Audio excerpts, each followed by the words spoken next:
Now, birth control pill can actually increase risk of infertility later on and increase risk of hormone cancers. And I don't think anyone is told this. That's scary. So what is the natural remedy to help solve some of those issues? So what happens is Meet Dr. Jennifer Pfleghaar, a double board certified emergency medicine doctor and integrative medicine expert, podcast host, author, and champion of holistic healing. From thyroid issues to stress reduction, she has got you covered. She's here to bring us fresh insights on gut health, hormones, and more. So stay tuned. there was protocols at the hospital that the ER doctors could not prescribe ivermectin. Why is that? I don't know. So what are you most passionate about with that WellCare model, taking more of that holistic approach? Right now, I am so passionate about perimenopause women in their 20s. We see a lot of estrogen dominance or abnormal hormones at that age where they're just put on birth control, and that's not helping long term. What are your thoughts about the GLP-1 drugs? I do not like all these online, get your GLP-1. There's serious consequences when it's not used properly. So what kind of lifestyle changes can people do to help manage that process? There is a lot of low-hanging fruit. So the first step is to get... Welcome to another episode of a Healthy Point of View podcast. I'm your host, Sam Tejada. Today we have a guest that flew into town here from Tennessee. And this is an ER physician for many, many years, Dr. Jen Pfleghaar. And man, her story is just amazing and what she's doing. And she's taking a lot of this conventional approach to your health and wellness and mixing it more with the holistic. Dr. Jen, how are you? Great, Sam. Thank you for having me here. Absolutely. So we were able to connect when I got on your podcast. Yeah. And we're great. just like, wow, there's a lot of synergy here. You know, people have to hear your story, because there's so many people in that conventional medicine world that are fed up with the system that we live in and really have to take more of like this proactive approach with their patients. So I want to talk about it. Yeah, of course. And a lot of the times they just feel stuck, kind of like you did. You felt stuck. You're like, there's something more. I went into medicine to help people. However, you can see that they're not being helped the way you thought. And that's what happened to me when I was in the emergency room, level 2 trauma center outside of Toledo. I was fresh out of residency, and I just kept seeing the same patients over and over again. And this one patient, I mean, she had gotten like 10 CT scans of her abdomen in a year. And that's a lot of radiation. And I finally sat down with her and I was like, hey, like, you have the same chronic pain. If we do another CT scan, we could possibly be causing cancer. Let's talk about really what's going on. I had her start a food journal, all these things. And she was seeing other doctors. She was following up, but no one was getting to the root cause. And I was a little frustrated. I went to DO school, so osteopathic medicine, where we look at the body more as a whole. We do manipulation to treat the spine, the nerves, the fascia, all of that. And I got into the ER. I was using a little bit of OMT in the ER, but I was like, about 80% of what we see is not a true emergency. It's more of a chronic illness. Right. And I told my husband, we had just had my second boy, and I was like, I have to go back and do an integrative medicine fellowship, because over the past 2 years of seeing these people just unhealthy and thinking that they're doing the right thing and still suffering, I was just reading everything about integrative medicine, functional medicine. And I'm like, okay, I got to go back. Yeah. It was great. So Dr. Jen, talking about what you were experiencing, right? I want to tap into that mindset of how you felt, because, when you decide to go the route to become a healer, right? And become a physician, you do that to fulfill a certain purpose, right? So when you started actually seeing the system that we're in, how did you feel? Yeah, and I know God wanted me to be a doctor. It was hard, and I remember praying, and I was like, should I still do this? So I know I'm in the right place. And I was really frustrated when I found out that it was more about money. And I think that that's the hard part, is conventional medicine, it's more about dollars and cents. It's not about the actual healing and health of the person. And I do stand up for colleagues that they're not awake yet, maybe we could say, right? Because Right. we're like awake, we get it, we know that there's corruption, we know that there's a better way than conventional medicine. But I feel for those colleagues. A lot of them are stuck. They're like in a rat race. So medical school is a minimum $250,000 to go to medical school in United States. Maybe a little bit less, but also room and board. One of my friends, she's a surgeon now. I think she was like over 400,000 because room and board, because she did her residency in New York City, which is so expensive. So we're coming out in massive debt, and we are almost like slaves to the actual hospital system Wow. to be able to pay back our loans, if that Right. makes sense. Now, add in the patient satisfaction score, which started around the opiate crisis. We know that that was all corrupt. And then also now there's something called RVUs. So you get paid more the more patients you see. Wow. And you will get a slap on your wrist if you're not seeing and moving the meat. So it becomes this almost, conveyor belt type system of seeing patients versus where it should really be about connection and Right. their heart. And one of my friends and colleagues who I went to medical school with, she actually was told by a nurse supervisor that if she had a cancer patient sitting in front of her crying about a new diagnosis and the time was up on the 15 minutes, that she had to escort her out of her office and put her with someone from the front desk and see another patient. Wow. That's Yeah. scary. She left that job. Yeah. So that's great. That's probably the right thing for her to do. Yeah. It reminds me of my partner, Dr. Christopher Davis, who's an interventional cardiologist. He had one of the most successful cardiology practices here in Florida, and he got fed up with the system as well too. And it was one of those things where he said it. He says, "How am I going to make someone well by only being able to see my cardiology patients for only 7 minutes? What Right. can I really tell him in 7 minutes?" And he's seen like 40 people, and he just got fed up and he closed his doors so he can focus, taking more of that proactive preventative approach, integrating more of the functional medicine with his patients. And now, I mean, he is just a completely different person. Yeah. He's fulfilling his purpose, and you could just tell by every single time I engage with him, there's a sense of reward. He feels that his job is truly rewarding, which it is. When you're treating patients in this type of method, it's different. So, at what point in time did you actually say, you know what, I have to start doing something else? After my fellowship in integrative medicine, I opened up a brick and mortar in Ohio and saw patients there for about 7 years. I was kind of the only one doing that in the area. It was very rewarding. I still work in the ER from time to time, which also keeps me grounded. It keeps me aware of what is going on right now in medicine and how Right. bad it is.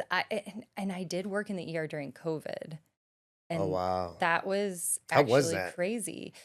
Well, I was doing a few things. I was seeing my integrative medicine patients virtually. I was also doing some moonlighting via telemedicine. And this Okay. was back in 2020, where maybe it was a little newer, right? Telemed and all Right. of Right. that. And I remember if you had your license in Ohio, New York opened up so anyone could see and help out and see patients in New York. And I still remember this one patient I was seeing. She was all alone in her apartment for like, I think it had been like 6 months to a year in New York City, and she lived alone and she was anxious and depressed. That's Wow. why she called and saw me. And I remember I did that. It was like an urgent care telemedicine.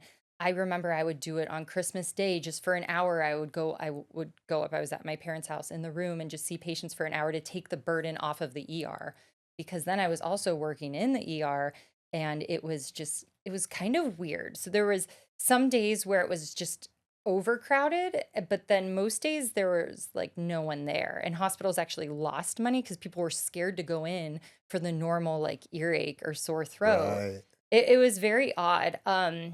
Everyone was freaked out, of course. I remember going to work wearing an N95. I would come back and like strip off all my clothes and go in. I was taking preventative ivermectin and hydroxychloroquine. And it was interesting because I actually got COVID because I eventually got it and brought it home. And it was from a nurse that was vaccinated. Her husband had COVID at home, but Hmm. she was allowed to come into work because she was vaccinated. Oh, wow. Because if you're vaccinated, you can't spread. We know Yeah, that's right. not true. So it was funny because that's how I got it. And I was pretty sick. I was doing all the stuff. I actually took a little bit of steroids because my oxygen saturation came down. Um, so I was treating a lot of patients during the pandemic with the ivermectin, hydroxychloroquine, lots of amazing stories of people that were very sick, and some of them they didn't want to go to the hospital. So I was kind of like their only way to get healthy. Sometimes I had family members calling in for them and they would just be on speakerphone and I would see them telemed and they would get better and they would turn around really fast. The craziest thing about it, though, I still can't believe that this was a thing. There was protocols at the hospital that the ER doctors could not prescribe ivermectin. Wow. Yeah. So Why I is would, that? I don't know. Well, I mean, we know, right? It's all Yeah. about money. I don't know. I mean, the research is there. It's crazy because the amount of off-label medications that are prescribed in the emergency room and in doctors' offices is extraordinary, but they wouldn't allow us to prescribe that. So I would hand them the FLCCC sheet when I was discharging them and say, you need to call this number and find someone to prescribe these medications to you. And you would have to take all these supplements. Right. It was really hard though. I felt so conflicted. I would just come home and talk to my family and my friends. And I'm like, this is just not okay. Right. And there was like nothing we could do about it. But I felt blessed that I could go and talk to them about just starting melatonin or zinc or vitamin C or quercetin, like easy, low hanging fruit that I know would keep them out of the hospital. Right. Right. Yeah, because we would see it was awful. Like I remember this older couple, they came back in respiratory distress, and I looked at their charts, and they were there the week before with minimal symptoms and was just testing Wow. positive. So think about that. If they would have gotten treated appropriately that first visit, they wouldn't have They came wouldn't back. have came back. Yeah. Wow. So all of that just, this is why we do what we do. We want to promote wellness and not sickness. Right. The sick care versus the well care model, right? Yes. So what are you most passionate about with that well care model, taking more of like that holistic approach? Yeah, right now I am so passionate about perimenopause women because that's I mainly love what I that. see. So Yes. being a female physician, you know, in the biohacking space, in the functional medicine space, for many, many years, I've been in the functional medicine space for almost 2 decades, Right. and there isn't a lot of females. Now you're starting to see more female physicians getting involved. So you being able to be a female and relate on a personal level with other females, that's to me, that's huge. Because, when you start looking at females and you're talking about hormones, Yes. it's not like men. Men Mhm. hormones are significantly easier to deal with than Yeah. female hormones. Yes. You have females that are cycling and everything. Then you go through the menopause and the perimenopause, right? So let's talk about that. What you've seen, what you're hearing, Mhm. based off of your own personal experience, and why you're so passionate about that. Yes, of course.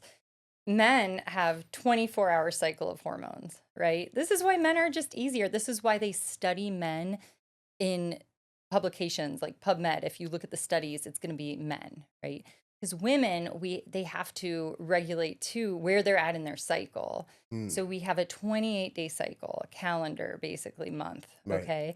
And you're going to have different hormones every single day. And that's why the men listening out there, this is important for you guys to know too.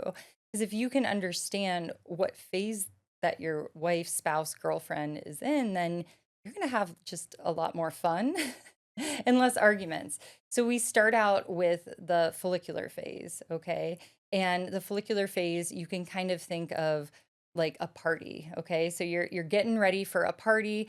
Estrogen comes in. This is the first 2 weeks of the cycle. So you're going to have that bleeding, and then estrogen's coming in. Estrogen's getting the room ready, getting ready for the big party. You're going to have a little bit more energy. When you're working out, you are going to hit it hard. This is where you're going to want to try to have personal best lifting. This is when you could do HIIT workouts. So this time really shining, lots of energy, everything.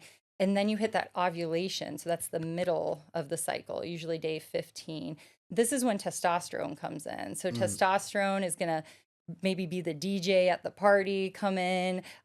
This is when women are going to be shining. This is if you were going to be on a podcast or get a photo shoot, this would be the time. They have that glow and they're going to want to be intimate. Okay. Right. Well, so when you're ovulating, that's yes. okay. Yeah. So it makes sense, right? So your body wants, this is when you're fertile. And we know fertility is such a good marker of health, right? Right. If you're not fertile, if your fertility is not good, then you're not healthy. And this is why it's such a big problem. There's so many fertility issues right now because we're not healthy. So we have ovulation, testosterone's in there, estrogen's in there. You're just moving and grooving. And then we have luteal phase. So that's the second half of the cycle, days 15 through 28. Okay. So then estrogen starts to go down a little bit. Testosterone starts to leave the party. Progesterone comes in and calms everything down, kind of sets the mood, maybe a slow song. Everything's more calm. This is when the women, we want to stay in and watch movies, maybe have a little bit of carbs. This is when I tell women it isn't a good time to fast or do really hard keto. If your body needs a little bit more carbs, it's okay to do it then. This is when you don't want to do HIIT workouts, high intensity interval training, sprints, those kind of stuff. And this is at the gym. You're not going to be like, okay, let's add on 20 more pounds to my deadlift. No, you're just going to want to do weights, but more reps, less weight. So for women, this is that time. Women are more likely to get injured in their luteal phase. Really? Yeah, Is there's this some the phase studies on where ACLs. they start to get a little bit bloated as well too? Yes, yeah. Okay. So bloating, irritability, all of this. Okay. Okay. So the thing is though that doesn't have to happen. There are some supplements that could help with that, or if you're eating better, that can help. Because PMS, premenstrual syndrome, it shouldn't happen. I mean, I hate saying that, but that's another thing. Heavy periods, PMS, that's another way that pharmaceutical companies can make money, right? We're not supposed to have really heavy periods. We're not supposed to have really heavy cramps. That's a sign that your estrogen, progesterone are out of balance. So, and I know a lot of conventional doctors, what they'll do to a 16-year-old girl is put her on heavy dosage of birth control to control that. Yes. And without true informed consent, right? Right. I was just talking with my husband about this on the plane about how to regulate my period at age 16, I was put on birth control pill. Wow. But really it was because I had a thyroid problem. And my mom actually asked because she read in a magazine to get my thyroid checked. And that's my whole health story with Hashimoto's. Now, birth control pill can actually increase risk of infertility later on and increase risk of cancer, of hormone cancers. Wow. And I don't think anyone is told this. I know I've talked to patients in my office about it. Whenever they're on an oral birth control, I try to get them off and we have a discussion about that. Okay. It's, if you are, I've had patients in their 20s and they're like, I would be so stressed out if I got pregnant or had to think about getting pregnant, so I have to stay on the birth control. I'm like, okay, well, if you're going to stay on it, these are the risks of staying on it. And, there's natural family planning instead. There's a progesterone only. There's different choices. Right. But these are the risks. And if you're going to stay on it, then we need to make sure your micronutrients are being replenished. We're taking care of your gut health because long-term use of birth control can make you more susceptible to candida or a fungal infection. Right. And then that makes you crave sugars more and all this stuff. So it's a big snowball. But birth control is the easy fix for basically any symptom that a woman comes in for. So I've heard it hundreds of times in my office. They go to their doctors. They're in their 20s to 40s. They say, I'm tired. I'm more irritable during my cycle.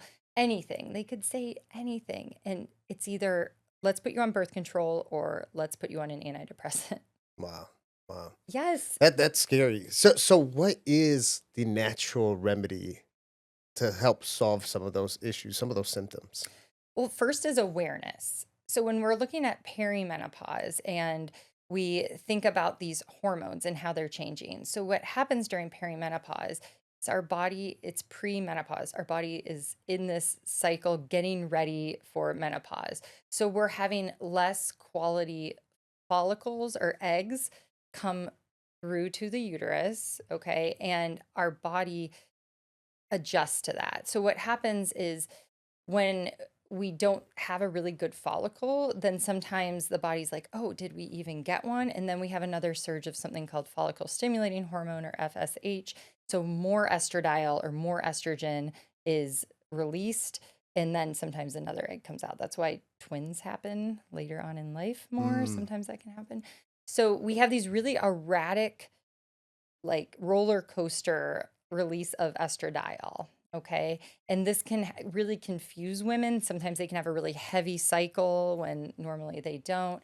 And then what else happens is that progesterone, that's that calming hormone, gets the body ready to have a baby, kind of calms us down, makes us less irritable during that time, less bloated, just less symptoms. That starts to just slowly decline. So right. we have an imbalance of estrogen and And, progesterone. around what age group is this mostly happening? Usually 30s. So usually we see it late 20s, 30s, but sometimes it could be late 30s to 40s. I mean, I have a patient, she is 56 and still cycling normally. Oh, wow. Yeah, so the best question to ask would be, so you could talk to your wife about this and be like, when did your mother go through menopause?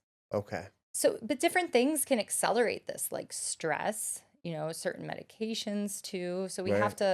we have to look at that also. Um, but the symptoms, they can kind of tell, like the period's getting shorter or longer, more irritable. I will have patients come and they're just like snapping at their kids more the week Right. before their cycle. So what we start to do is we clean up diet and gut health. But then a supplement that's really helpful is chase tree berry, Mm, and it gets your body to produce more progesterone. So then that's balancing the okay. estrogen and progesterone a little bit.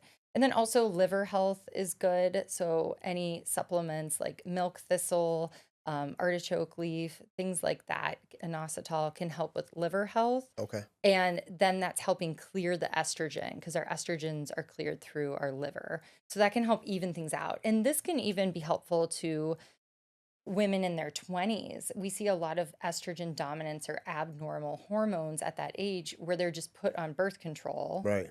And that's not helping long term. That's creating more inflammation and disease. Yeah. Are there any lifestyle changes that people should make as Yeah. well? And I know you have a book, Yeah.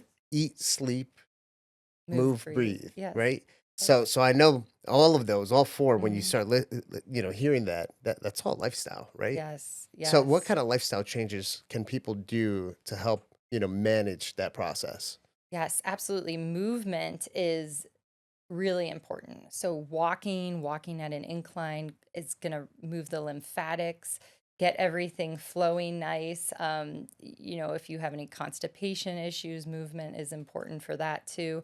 And weightlifting. So I would say gentle movement, stretching is great, but then weightlifting. So Okay. muscle, we know it's a longevity organ. It is so important for insulin sensitivity. As we age, we get more insulin resistant. So women with PCOS, that's insulin resistance. Women that are in that perimenopause and then menopause state, they tend to be more insulin resistant. We see it on their continuous glucose monitors. They start to really struggle with any carbs or sugar. But if we get them consistently lifting weights and on a good weightlifting routine, then we will see those numbers drop. Right. So Right. a really actual helpful lab for anyone out there to ask any age, any sex would be a HOMA IR score. So you ask your doctor for an insulin, a fasting insulin, and a fasting glucose. Okay. And you actually multiply them and then divide by 405 and you get this number, and we want it to be less than 1. Less we than one. we want to be insulin sensitive. And why I like using that better than the hemoglobin A1C is because we can catch really early insulin resistance. So Okay. I start with that. We want a fasting insulin of less than 5. So if it is not less than 5, I would recommend get on a continuous glucose monitor and see what your blood sugar is doing, if it's a roller coaster or if it's smooth sailing. Have you ever worn one? I haven't, but I have a lot Oh, of me patients that too. have utilized it, Yes. and they're able to control their nutritional plan throughout the day quite well, and I see Yes. some tremendous results off of it. But it'd be nice for me to try it out. I'm very particular on what goes into my You body, would love but it I though. would love it, and I'm all about calculating your day-to-day data for your Yes. wellness. So it's probably after this podcast, I'll probably order it. Now that's You would have fun with it. yeah, And I feel like someone like you would just you do it like once a year or something yeah. and just test out certain things. So it's good to like test out maybe like a snack, something that you don't have a lot, but just see how your body reacts to Yeah. it. Because what was surprising with me was grain-free chips, like Oh, Siete, wow. like cassava. So Right. cassava like spiked me. Really? Yeah, and it's grain free, so everyone thinks grain free is healthy, but Right. cassava it can spike your blood sugar because it's It's still still a starch, carbs. right? Yeah, it's Yeah. still a starch. But I was just kind of shocked at how much it did, so I really changed Yeah. like how Don't I maybe not eat ate. as much, right? Yeah, or just like have it with guacamole or Right. something. But it's also really fun to wear a CGM while you're fasting because Oh, certain okay. electrolyte drinks, some would give a little spike, so then I know it's breaking my fast Yeah. versus some would not. Right, So right. I think it's really Yeah, helpful. and it gives you the ability to understand your own personal body a bit better. Yes. So that is pretty cool. I'm all about wellness data, wear my Oura ring and everything, Yeah. you know? So going back to one thing that you brought up, earlier we were talking about fertility issues, women Yeah. that have infertility, right? Yeah. And then you brought up PCOS, Mhm. which there's a huge correlation with women who have PCOS being infertile, and you see it with the IVF market that a Yeah. lot of them are going into that. So, what are there besides the typical anti-inflammatory diet, right? What are some of the things that women can do if they are suffering from PCOS, and how do they even know they have PCOS? Right. So usually they get a change of their cycle or they don't have a cycle and or they have a really heavy cycle. So eventually they'll go into their primary care doctor, be referred to OB, and sometimes they do an ultrasound and if it shows cysts, that's one of the markers and then there's some lab markers Okay, also. For me, I just look at it as they're insulin resistant, right? Yes, they're going to have higher testosterone, DHEA, but their fasting insulin is not good. And usually these are also the women that might gain weight really rapidly out of nowhere, right. right? A lot of things can trigger this too. I've had patients where a really stressful traumatic event has triggered it, like a death of a lost one or some other sort of trauma. And it's hard because we know that stress is tied to insulin being elevated and cortisol. So you have to get to the root cause of that. So definitely, prayer, meditation, breath work is going to be helpful for these patients with botanicals or supplements, which I think work better because the other option is they just put them on birth control, the Right. PCOS, or Lupron or something like that. So I really like saw palmetto can help drive down the DHEA and testosterone a little bit and normalize that. Berberine is great for these patients, so that's going to help with the blood sugar. Right. And chase tree berry is also good, and omega-3. So those are usually the four. And then we're hitting hard diet, wearing the continuous glucose monitor, doing the cycle syncing, which I kind of alluded to. So that follicular phase, the first 2 weeks, they can do keto, low carb, maybe even carnivore. I like putting patients on carnivore as like a prescription for a Okay. couple weeks if I think they have a dysbiosis or imbalance in the gut because it can really clear that. I actually prescribe that to my patients that are breastfeeding or pregnant sometimes because it's food and it's very nutritious. They're getting Right. lots of choline and B vitamins, but we can't treat them with botanicals or meds. And it's really helped. I had a patient with really bad skin rashes, and she got pregnant kind of when we were in the middle of treating her gut. And I'm like, well, do carnivore for 4 weeks, and it cleared it up. So she was able to get through the pregnancy. So the first 2 weeks, go for it. You could do fasting, you could do a 36-hour fast, 24-hour fast. And then the luteal phase, if you need a little bit more carbs, increase it to 20, maybe to 50. see where you're at, but we don't want to stress your body out.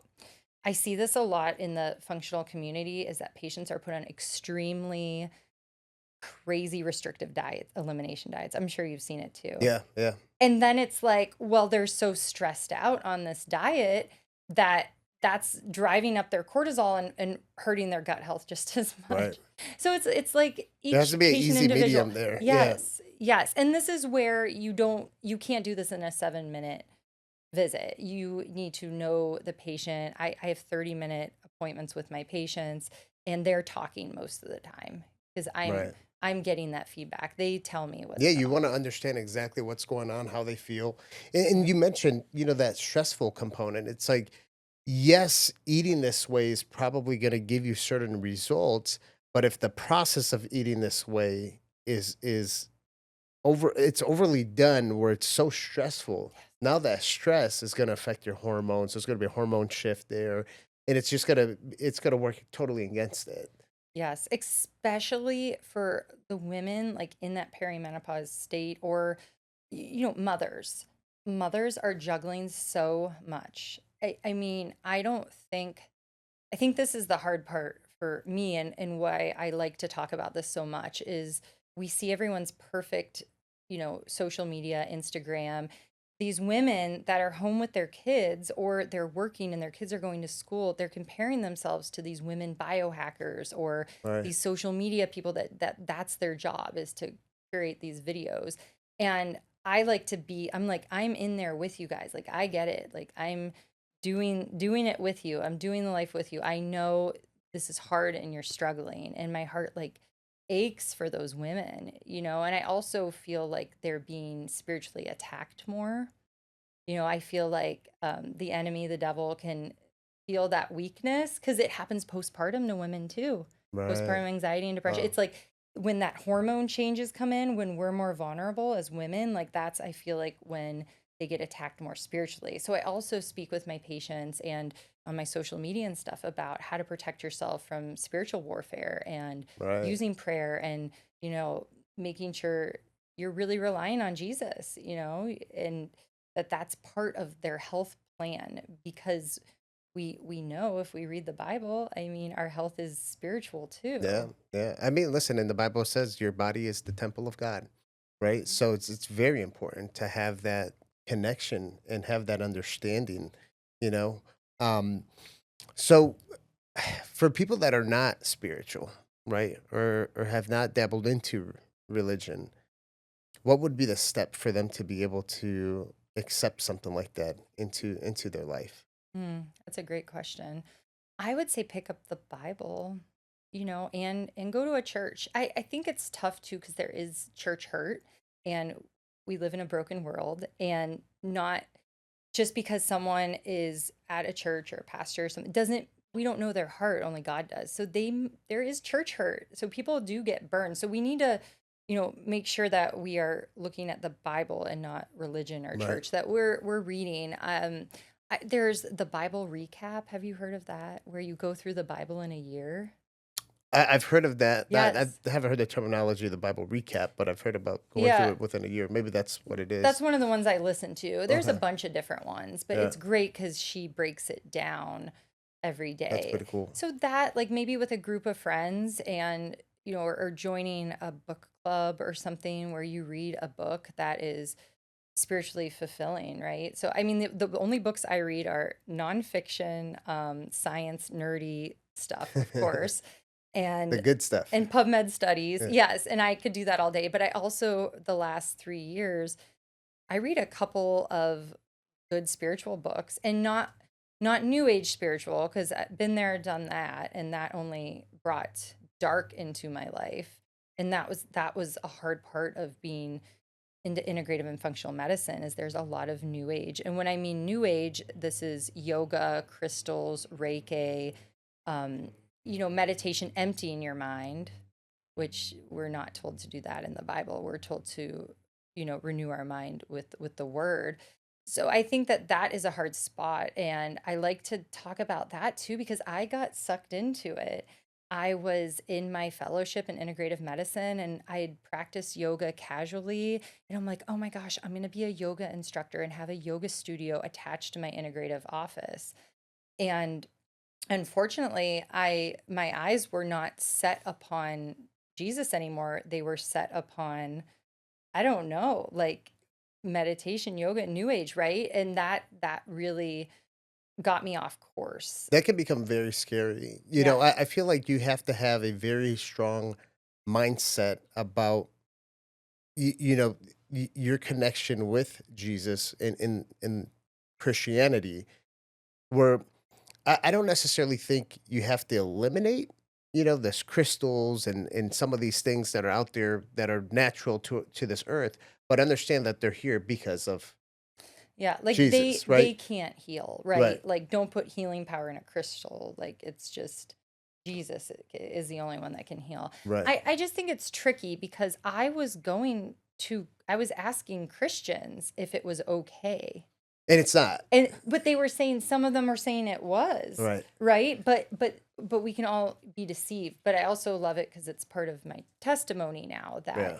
I think that we can have functional and integrative medicine without the new age stuff that can kind of hinder our healing, Yeah. honestly. I think the biggest part for me with some of and this is going more into the functional medicine biohacking space is what I try to always tie it into science, right? Is what has been tested, what is, if we look at certain crystals, what is actually feeding off of those crystals, different type of frequencies and stuff, and Yes. that then you can actually figure out those frequencies, what is it doing to your body, what can it heal, etc.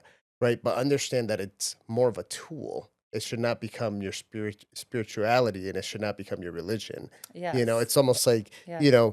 me allowing the defibrillator to become my new Yes. religion. No, it's Yes. just a tool that's gonna, get someone out of cardiac arrest. Right. So uh, in me as a Christian, that has to come first. Yeah. It's very important for that to come first. Um, for the people that are out there, one thing that worked for me, because there was a point in time I grew up as a Catholic, and it wasn't for me, and I would always ask. I come from a family of Mormons, Jehovah Witness, and Catholic, so That's a very mix. very interesting Yeah. family reunions that we would have, right? So for me, I would always ask my father. I would always ask him, says, "Dad, well, all of us can't be right. Who's right?" And I wouldn't really get an answer. My dad would just tell me, "Well, you go to church and just listen to the positive word and live a better life," which he's right to a certain extent. But what am I listening to and who's right? And it wasn't until I became an adult where I stopped going to church for probably a good like 3 4 years, and I had this sense of emptiness, right? And I didn't want to go back to the Catholic Church because the Catholic Church was, I'd go there and it was just a bunch of silver hair, a bunch of old people. And I would always look at my watch like, when is this going to be over? It's football Sunday. Like, why I don't want to be here. And until I started going to a non-denominational church, which it was all about Christianity, what's inside of the book, the Bible, Yeah. right? That's where I figured out religion's man-made, Christianity is straight from the Bible. And what I decided to do is I wanted to go somewhere where people looked like me, right? That were around my age, that were kind of hip and cool. Mhm. And it just made me feel more connected at that point, Yeah. And I do feel that some people, if you really want to make that step to understand the Bible, is figure out the people that do what you do, think the way you do, that make the mistakes that you make, that probably party where you party, right? And still go to church, because church is the hospital for the broken. It's not for the perfect, right? Yeah. So don't go to church thinking that the person sitting next to you is a perfect person. They're probably making the same mistakes and the sins that you make. So, but find those people where you could actually go to that Bible study and have a good time. And it's like, Yeah. you're hanging out, but at the same time, you're learning, you Yeah. know? And you're sharing and you're crying together and Right. you're saying, "Yeah, I yelled at my kids today. I messed up and let's pray." And cuz I think that puts a lot of stress on everyone, thinking that everyone is perfect and they're all this social media thing or they're making these perfect breakfasts for their kids where really, oh my goodness, I have 3 boys that are just it's very overstimulating at my house sometimes, right? I mean, they're just like, blah, blah, blah. And I'm like, you guys were fighting about this. They're like, no, you don't understand. We weren't really fighting. I'm like, you were yelling at each other. So it's very overstimulating. And I have friends that they'll just be like, oh, I'm so overstimulated today. It was hard, right? And we're all doing these hard things, but we have to be honest about it. We have to be honest about our symptoms, Right. even health wise, right?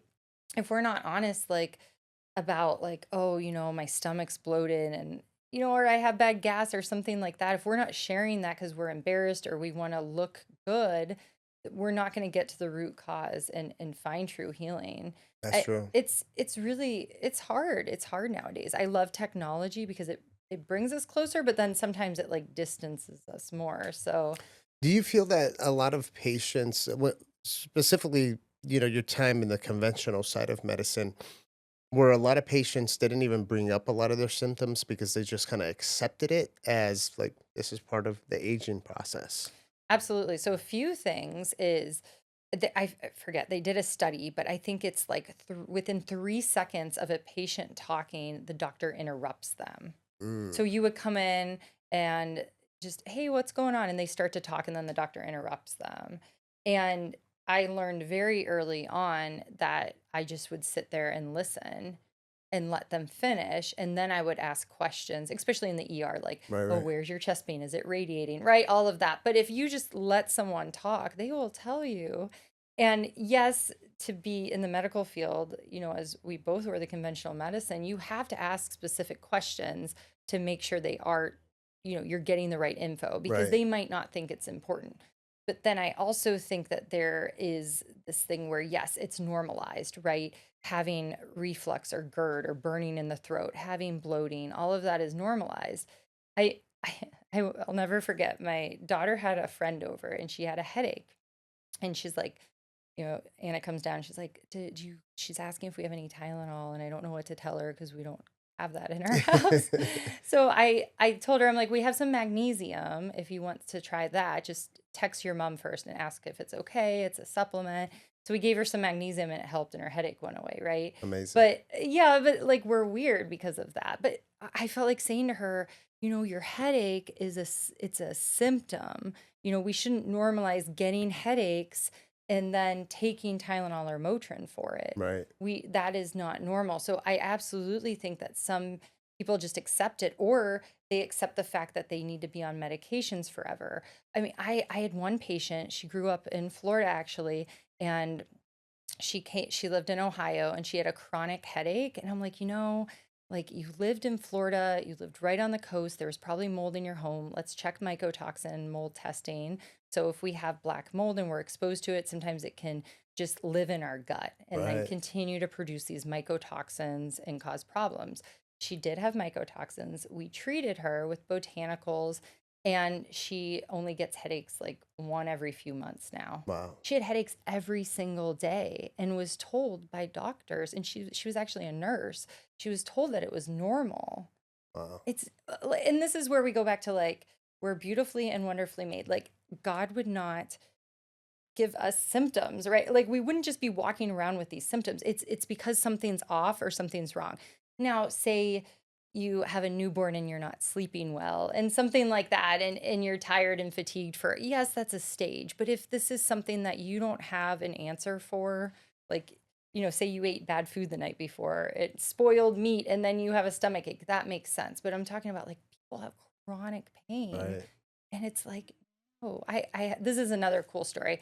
I had a guy came to see me, and we're working on his overall longevity. And I'm like, yeah, I need you to just stop eating gluten. Just give it 6 weeks, 6 to 8 weeks. Just please. I want to see if, anything is causing this, if you're gluten sensitive. So he gave it up. And then I always tell my patients, if at the end of the 6 weeks, I like them to do 8, but at the end of the 6 weeks, they can go out and have a pizza and see if anything flares. So he had this chronic like low back pain that he didn't even tell me about when I asked him, what his symptoms were. It went away with eating gluten. So Wow. he was having this like low level inflammation, and it was presenting as this low back pain that he was just dealing And it with. was all And it was gluten. gone after Wow. gluten. Yeah. Wow, that's It's amazing. yeah, And I that was probably having happens fun. with a lot of people. You know, going back to the person with the mold, Yes. my question is, it's like, how far does someone have to go down that rabbit hole Mm. of sickness until a physician actually tests for that mold? Because we live in this toxic world, right? The food that we eat, the environment that we're in, there's all kinds of toxins that are going into our body, causing all kinds of issues, gene expression change, right? Where disease starts to develop, an acute disease develops, then it becomes a chronic disease. And a lot of the times there's the proper testing is not even being done to figure out what the true diagnosis is and what the root cause of that issue is. I think that's a difficult question for anyone to deal with because a lot of these functional tests, like the mycotoxin test or saliva hormone testing, they're not covered by insurance. Right. So this is where you really just you have to set aside money for wellness, for healing, and it can get pricey. And that's what's frustrating because these insurance companies are probably never going to cover that. There is a lot of low-hanging fruit. Elimination diets can be really helpful. You can, if you just have symptoms and a known mold exposure, you can just treat for mold with botanicals. Sometimes you will need a prescription called Spornex or itraconazole. If the botanicals don't work, then I move patients onto that medication. Why I don't start with it is metabolized through the liver and hard on the liver. Right. And when you have mycotoxins, those are metabolized through the liver. And it's interesting because mycotoxins in general, they can also affect hormones. They can tank testosterone. They can make you be more estrogen dominant because your liver's tied up with all those mycotoxins. So mold is big. Yeah. And so that's the thing. Like I've had patients where we know they have a mold exposure. We know they had a basement that flooded when they were younger and it smelled musty. We know that they have a school that's moldy or something like that. So the first step is to get out of the mold. And sometimes I say to them, well, let's focus on remediation. Let's not even test your mycotoxins. Let's focus on getting you out of the mold and then you can start treatment. But gosh, when there were the hurricanes in Florida this past year, I was just looking at those homes underwater and I'm like, please just Oh, rip out all the drywall because it gets moldy within yeah. 24 Oh, yeah. hours. Oh, yeah. It, and I'm just like, oh, mycotoxins, but it can be frustrating. So I would say if where do they start? They can ask their primary care doctor for some labs that are covered by insurance, but sometimes insurance, depending on your deductible, sometimes it's cheaper to just Cheaper to pay go the cash cash. route. Right. Yeah. Right. So I would ask for that on my website. I do have lists of like thyroid labs to order, hormones. So they can do that to start with. And then if they think they need to dig further into functional testing, they might have to, step aside from the conventional medicine and work with a functional or integrative medicine Right. doctor. Right. So, Dr. Jen, there's a lot of stuff that's happening, current events in the medical field right now, and one of them are the GLP-1 drugs. Mhm. What are your thoughts about the GLP-1 drugs? So peptides have been around for a long time, and I've been using them in my practice for almost a decade. They're great tools. I do tell my patients you need to prep for them. I think peptides work better when you've worked on things like movement, sleep, nutrition. If you're meditating, Right. they're gonna work better. So do that stuff first and then maybe try a GLP-1. I've had patients where we it has changed their lives. They've tried everything. They're eating fine. And it's just like they almost needed like a reset and then we wean them off of it. I've also have patients that are on really small doses of GLP-1s to help with inflammation. Mm, And these patients have tried everything and they right. have done like the perfect diet, but they still can't get over that insulin resistance hump. Right. Even metformin, berberine, all these things. So I think that it has a right time and a right place, but I do not like all these online get your GLP-1. They have them like where they have influencers now and affiliate codes. No, that's not how it's supposed to Right. be done because there's serious consequences when it's not used properly. We're losing muscle mass. And when you're over the age of 40, it's really hard to get that muscle mass back. Right. So there's a peptide called Pepti Strong that it's an oral peptide that helps maintain muscle mass. So if I have patients on a GLP-1, I usually have them on Pepti Strong. I have them taking adequate protein. I'm having them lifting weights. It's like a non-negotiable. And if they're not doing those things, I'm like, yeah, we can't have you on that. Yeah. Yeah, that's important. Even like with us at Liquivita, we get a body composition analysis right from the beginning, and then we're trending it to make sure they're not losing that Yeah. muscle. Because, even when we're doing the blood work and we're monitoring the patients and whatnot, and we think our medical providers think that this is going to work perfect for the patient, everyone's different. And some of the patients might start to trend in a way where they're losing muscle. And that's where we have to make a quick adjustment. So Yeah. when you're dealing with these, how you said the influencer with the promo code, and you're getting this stuff in the mail that says it's for research purposes only, you got to be a little bit careful with that. You want to make sure you're going to a medical professional who's trained and understands how to utilize these GLP-1 drugs. Absolutely. And you can see when people are on them, you can see how they look, how they lose muscle, the Ozempic butt and face and and that's not health. I mean, yes, they're having more stable blood sugar. I've also seen diabetics. I was at a conference with a colleague. He's older, he has diabetes, and his glucose monitor kept going off. And I went over to him like, he's like, oh, it's been so much better. I'm on Manjaro. And he's like maxed out on Manjaro, which Oh, I wow. also don't think that we're supposed to be at the highest dose for a long time, right? Peptides should be cycled. We should be at the lowest effective dose. But he's eating like a muffin or a Danish for breakfast. And I told him, and as a doctor, and I'm like, you know better than that. I'm like, you can't like eat, like, come on. Like, I should tell him to do carnivore or Yeah. something. But it's hard because we're just using it like any other medication, where really it's a great tool in the longevity space, in the biohacker Right. space, and for those people that just can't get to that insulin resistance.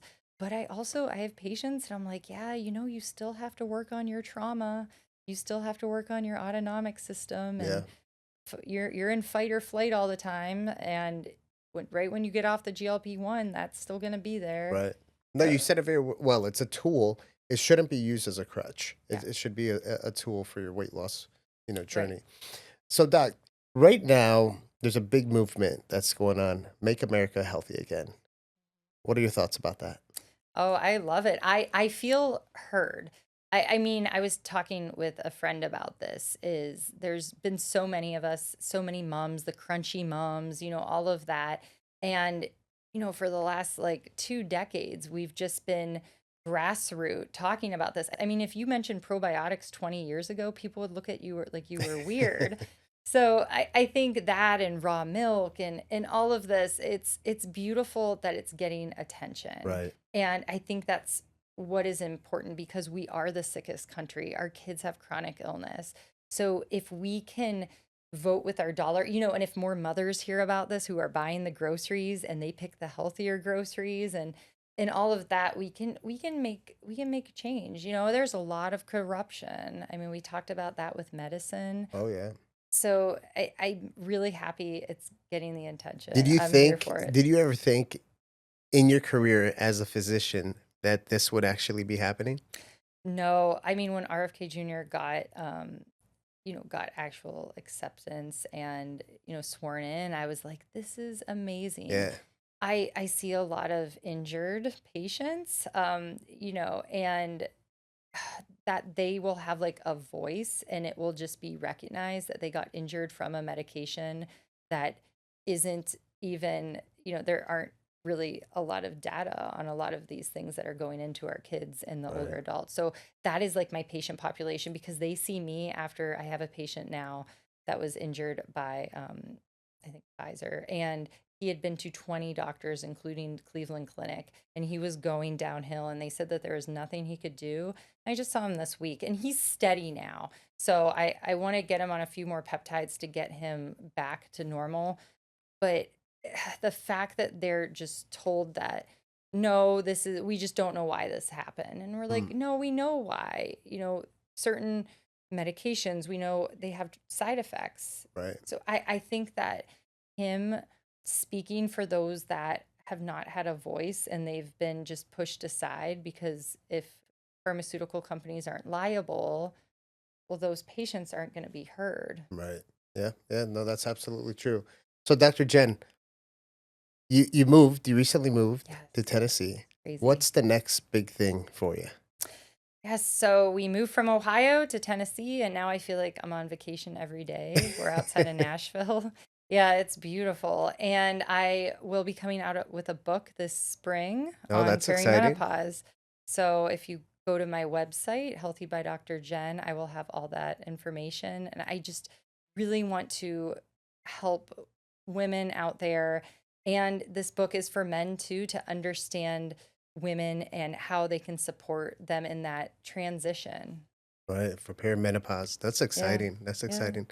So, Doc, as we wrap up here, if there's someone out there that's listening and there's something that they've really resonated with, specifically with the perimenopause, what's one thing that you can leave them with? Don't give up hope. Make sure that you just never give up hope and you keep searching for answers and working on your health. Amazing. And where can people find you?